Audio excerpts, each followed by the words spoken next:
일본이 차기 잠수함 개발에 박차를 가하고 있습니다. 일본은 최첨단 재래식 다이계이급 잠수함을 생산하는 가운데에도 한 차원 높은 전략 잠수함을 개발하고 있는 것으로 확인됐습니다. 안녕하세요. 올바른 안보를 지향하는 동아시아 연구소입니다. 일본이 또다시 차기 잠수함을 개발하고 있다는 소식이군요. 일본은 핵추진 잠수함을 제외한 재래식 잠수함의 기술 수준에서 세계 최고 수준을 자랑합니다. 일본의 최신 잠수함인 다이게이급은 최고 수준의 성능으로 인정받고 있습니다. 이 잠수함은 최근에 개발돼 6번함까지 건조할 계획이며 지난 10월에 4번함이 진수돼 아직 생산 중입니다. 그런데도 일본은 여기에 만족하지 않고 다이게이급보다 향상된 차기 잠수함을 본격적으로 개발하고 있습니다. 일본의 주요 방위산업업체인 가와사키 중공업은 지난 12월 12일 회사 업무보고에서 다이게이급 잠수함을 이을 차기 잠수함과 관련한 사항을 일부 공개했습니다.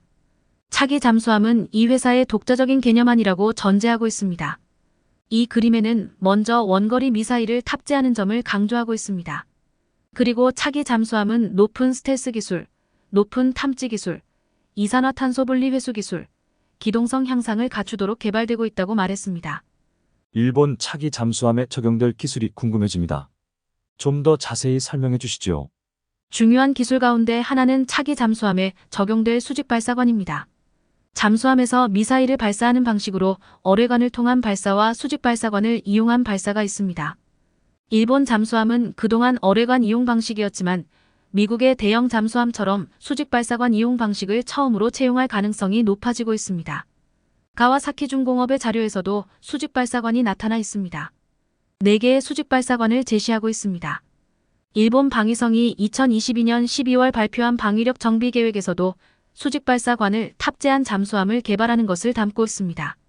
가와사키 중공업의 발표 자료는 수직 발사관 이외의 신기술로 충격에 강하고 음향 차단 효과가 뛰어난 뜬 갑판을 잠수함 구조에 적용할 것이라고 밝혔습니다.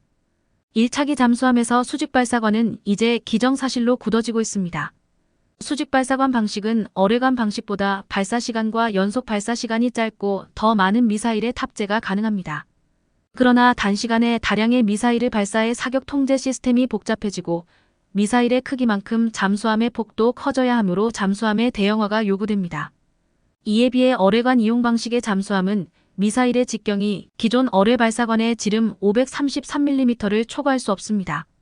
이 경우 미사일 사거리에서 제한을 받을 수밖에 없습니다.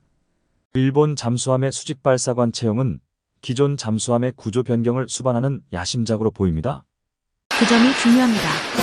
차기 잠수함은 대형화를 노리고 있습니다. 이미 일본 잠수함의 크기는 재래식 잠수함에서 최상 2등입니다.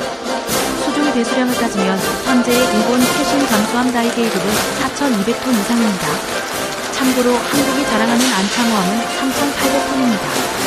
일본의 차기 잠수함이 다이게이급보다 커진다면 현재의 전술 잠수함에서 차원을 달리한 전략 잠수함으로 등극할 것입니다. 차기 잠수함을 전략 잠수함으로 높이게 하는 핵심은 미사일입니다. 일본 방위성은 2023년 4월 잠수함에서 발사하는 장사정 미사일의 개발을 미쓰비시 중공업에 발주한 상태입니다. 일본 방위장비청 관리가 발표한 자료를 보면 개발 기간은 2023년부터 2027년까지 5년간입니다.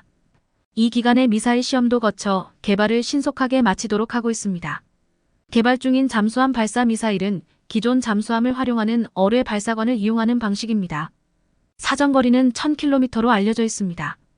이 정도 사거리는 일본 후쿠오카에서 동해, 한반도, 서해, 동중국해 대부분을 넣을 수 있습니다.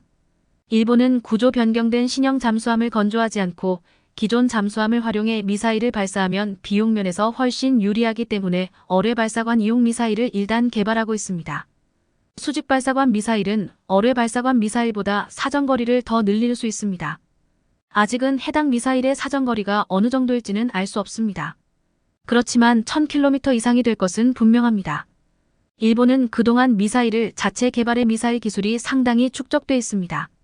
일본은 자체 개발한 12식 지대함 미사일을 바탕으로 이미 2020년 말 개량형 미사일의 개발을 착수했습니다. 개량형 12식 지대함 미사일의 사정거리는 대폭 늘어나 일단 900km이지만 장차 1500km까지 늘릴 예정입니다. 일본은 고도의 은닉성을 갖춘 잠수함으로 동북아 지역 어느 곳이든 공격할 수 있는 확실한 적 기지 공격 능력을 갖추게 됩니다. 잠수함과 미사일은 공격 무기인데 방어만 한다는 일본의 자기 모순적인 행태를 보인 또 다른 사례이군요. 일본 내에서 수직 발사관 미사일과 차기 잠수함에 대한 열망은 매우 높은 상태입니다. 무기 도입에 신중한 일본의 전문가들도 어뢰 발사관 이용 방식의 개발은 하지만 수직 발사관 이용 방식도 목표로 설정해 검토를 진행하는 것이 중요하다고 말하고 있습니다. 이들은 그래서 어뢰 발사관 이용 방식의 사업을 조기에 완료하고 많은 성과를 거두도록 방위성이 기업에 대한 지도력을 발휘해야 한다고 말할 정도입니다. 이제 차기 잠수함은 궤도에 오르고 있는 것으로 보입니다. 2023년 11월 개최된 방위장비청 기술 심포지엄 2023에서 방위장비청은 기존에 없던 선체 형상과 구조로 변경도 염두에 두고 연구 중이라고 밝혔다고 합니다. 가와사키 중공업의 자료에서는 차기 잠수함의 함교탑이 현 해상자위대 잠수함 소류 다이게이와는 달리 선체 중앙부에서 약간 뒤쪽에 위치하고 있습니다. 수직 발사관을 설치할 공간을 확보하기 위한 것으로 보입니다. 현재는 연구 단계이지만 차기 잠수함을 향한 움직임은 착착 진행되고 있습니다. 그 형태는 소류나 다이게이에서 크게 변화할지도 모릅니다. 전략 잠수함으로 등장할 가능성이 높은 일본의 차기 잠수함에 대해 주변 국가들은 긴장할 수밖에 없습니다. 오늘 말씀드릴 내용은 여기까지입니다. 동아시아 연구소입니다. 감사합니다.